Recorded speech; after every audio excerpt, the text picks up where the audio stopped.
The wait is over. The final Grand Slam of the year has begun, and day one of the US Open did not disappoint. From shocking upsets to pure chaos breaking under the bright lights of New York, this is where redemption is written, hearts are broken, and history is made. In this video, we're going deep into the Legends' dominance, the strongest starts, and the unforgettable moments that only the US Open can deliver. Hold on tight, because we're going inside the madness. 4 years. That's how long Emma Raducanu had waited for this moment. 4 years since those magical 3 weeks in New York that changed her life forever. 4 years of crushing defeats, painful withdrawals, and a body that sometimes seemed to betray her. But on opening night at the US Open, Raducanu finally broke through her mental wall, and she did it in style. In front of a buzzing Louis Armstrong Stadium crowd, the 21-year-old Brit dismantled qualifier Ina Shibahara 6-1, 6-2. No drama, no hesitation, just ruthless efficiency. For the first time since her fairy tale run in 2021, Raducanu was back in the second round. But let's pause for a second. Think about the weight of that drought. And all the while, the whispers. Was she a one-hit wonder? Would she ever find her game again? Raducanu herself admitted it. It's been on my mind, she confessed. 4 years, it's a very special tournament for me. I did feel different coming into it this year. I was doing the right things day to day, but it's still in the back of your head. This wasn't just a win, it was a statement. Over the past year, Raducanu has quietly built consistency, going 20-4 against lower-ranked players. The kind of matches she once let slip are now the ones she closes with authority. Next up, qualifier Janice Tien, the giant killer who stunned 24th seed Veronika Kudermetova. So here's the question for fans watching around the world. Is this just the start of a comeback, or the beginning of something even bigger? What's your secret, Emma? Is it this guy? Really good point, I like.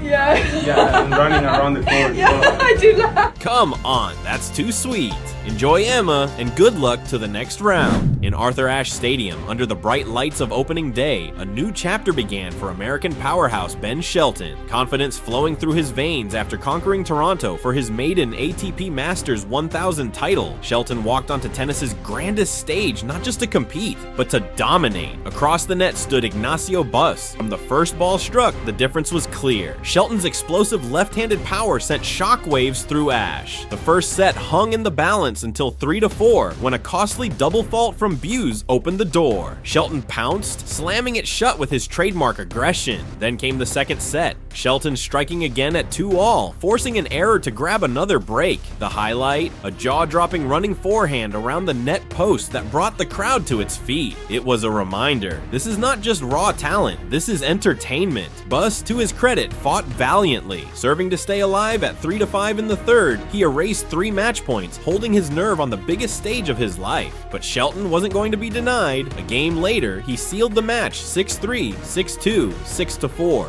His 10th win in his last 11 matches. It's starting to feel like home for me, Shelton said afterward. This is the best court in tennis, my favorite place, my favorite tournament. Opening day nerves, yes, but I came out and did my thing. And make no mistake, his thing is rewriting the story of American men's tennis. After a semifinal at the Australian Open, a run to the round of 16 at Roland Garros, and a Wimbledon quarterfinal, Shelton is chasing history to become the 3rd youngest American man ever to reach the 4th round of all 4 slams in a single season. Can you name the other 2 American legends who achieved the record? Let me know in the comments. New York. Arthur Ashe Stadium and Louis Armstrong may get the spotlight, but on grandstand court, history was being written. Alexandra Eala, just 20 years old, just another name on the draw sheet to some. But for millions of Filipinos watching around the world, this wasn't just a tennis match, this was destiny. Facing the 14th seed, Clara Towson, Eala looked down and out. She trailed 1-5 in the final set. Her dream of a first Grand Slam victory seemed to be slipping away. But then, something shifted, point by point. Game by game, she fought back. Let's hear it.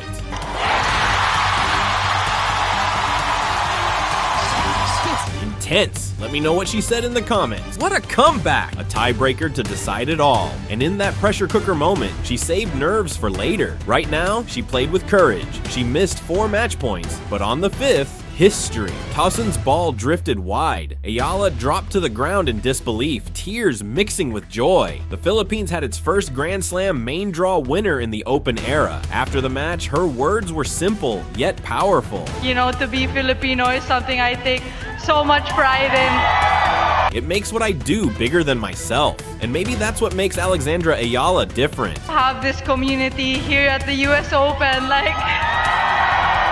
Writing a story far larger than herself. But here's the question, tennis fans, is this just the beginning? Can Alex Eala be a global star? I'm so grateful that they made me feel like I'm home. Scraped through, but with plenty of work left to do. That was the story of Novak Djokovic's return under the bright New York lights. In his first match in over 6 weeks, the 24-time Grand Slam champion survived a tough match against American teenager Leonard Tien at the US Open. But make no mistake, this wasn't vintage Djokovic. His footwork was clumsy, his balance uncertain, and at times the errors piled up. 20 unforced mistakes in the second set alone had fans wondering, was the Serbian legend vulnerable under the Arthur Ashe night sky? Tien, just 19 years old and already with 4 top 10 wins this season, saw his chance. From the midway point of the second set, the American pressed hard, even earning a set point on Djokovic's serve. One swing of the racket and the entire match could have tilted. That's when Djokovic's greatest weapon, his mental steel, kicked in. He steadied, dragged the set into a tiebreak, and sealed it with precision. Djokovic slipped awkwardly while chasing a wide serve, needed his physio to tape a bloodied toe. Let's take a closer look. Ooh, apologies for the visuals. Get well soon, Novak. All the best in the next round. The US Open, a place where legends are made, hearts are broken, and chaos is never far away. But on Sunday night, tennis didn't just serve up drama, it gave us pure madness. Former champion Daniil Medvedev, known for his fire, for his volatility, for his never-say-die attitude, was pushed to the absolute edge. And the trigger? Not a racket, not a line call, but a photographer. Yes, you heard that right. Serving for the match, Benjamin Bonzi had Medvedev on the ropes, 1 point away. One serve from sending the Russian home, and then a photographer walked onto the court. The crowd gasped, play stopped, and in that single moment, order gave way to absolute chaos. Bonzi, furious, demanded Medvedev be disqualified. The stadium erupted with jeers, whistles, and relentless boos. 6 minutes of pure bedlam. And here's the twist. The chaos almost saved Medvedev. From the brink of defeat, he clawed back the third set, then humiliated Bonzi with a 6-0 fourth set bagel. The former champion was alive. The crowd divided, the tension unbearable. But in the end, it was Bonzi who held his nerve, backed by chants of allez and courage. The Frenchman sealed the match with a stunning backhand. Medvedev smashed his racket in fury, the stadium still buzzing with chaos. For Bonzi, it was the win of his career. For Medvedev, it was the end of a nightmare year at the majors. And for fans, it was one of the wildest nights Flushing Meadows has ever seen. So here's the question. Was this match about tennis or about survival? And when chaos reigns, is Medvedev his own greatest enemy?